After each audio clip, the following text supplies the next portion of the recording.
Guys, maayong gabi sa inyong tanan. Malapit nang matapos ang 24.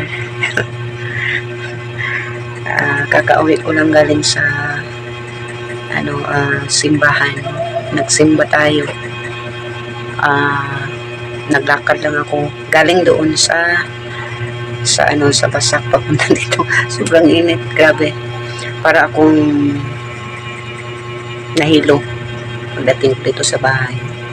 Anyway, magandang gabi sa lahat ng mga kabunso natin dyan.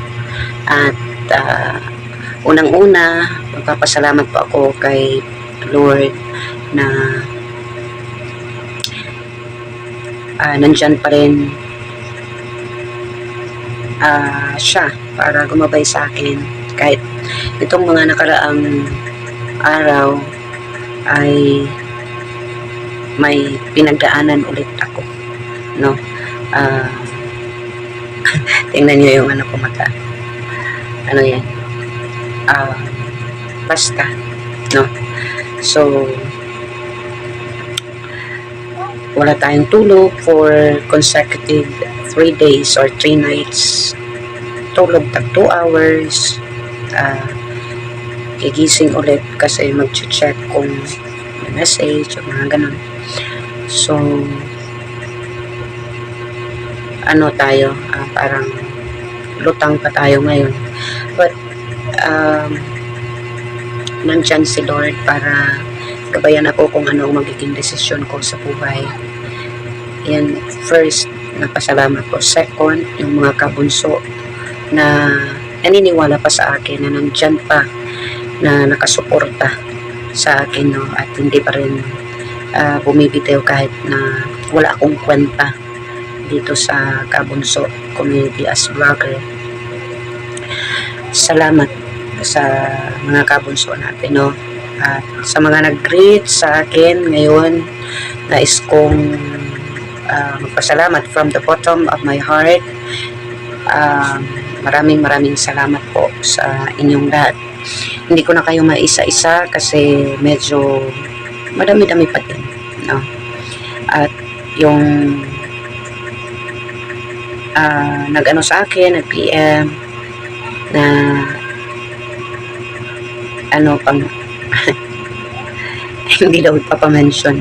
Sige, basta yung mga nag-PM sa akin, salamat, maraming salamat po sa inyong lahat.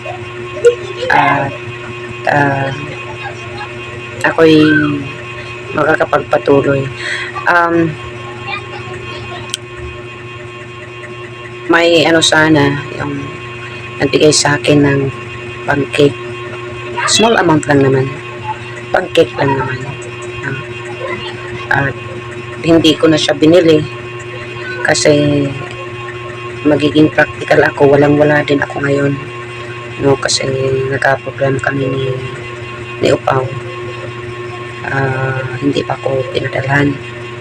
So as in, wala talaga ako kahit bigas. Wala. Yung dalawang natitira kong cups ng rice, sinain ko yung isa kanina, isa na lang yung natira. So, hindi ko na siya binili kasi nga mas importante pa yung bibili ako ng bigas, no? Kaysa magbibili-bili siya ng cake at magsiselebrate. So, it's a big loss for me, kung baga, malaking kawalan. Anyways, maraming salamat po sa inyong lahat. At wala na akong mahihiling pa is yung good health na lang, at saka yung suporta po ninyo, yung panonood ninyo sa aking video. Isa po yung malaking suporta po sa akin kasi nga I need this since wala pa po akong trabaho. Walan pa ako ng trabaho talaga, sa totoo lang. At saka pabalik sana ako doon sa pinagtrabahoan ko dati. Hindi naman ako pinatrabaho kasi graveyard daw. Babalik na naman ako sa night, tapos ang ending nawala din, no? Kaya nag-upload ako kahapon na walang-wala ako kasi yun na, nawala yung lahat sa akin, pati na yung mahal ko. Hindi, baka bumalik yun, pero ayoko na. Ayoko na. So, yun lang. Maraming salamat po sa inyong lahat mga kabunso. At until next birthday. Another year na naman. So, 45 na tayo. Di kalibre, 45. So, 15 years na lang po. Pasko na. Senior citizen na tayo. No? Ay, ang sarap ng feeling maging senior. Maraming salamat mga kabunso. God bless po sa inyong lahat. At then, again, maraming salamat sa bumati po sa aking birthday. At kayo po ay pagpalain ni Lord. More blessings to come. At saka mag-iingat po tayo lagi. Kasi ang init-init dito sa Pinas. Bye-bye and God bless.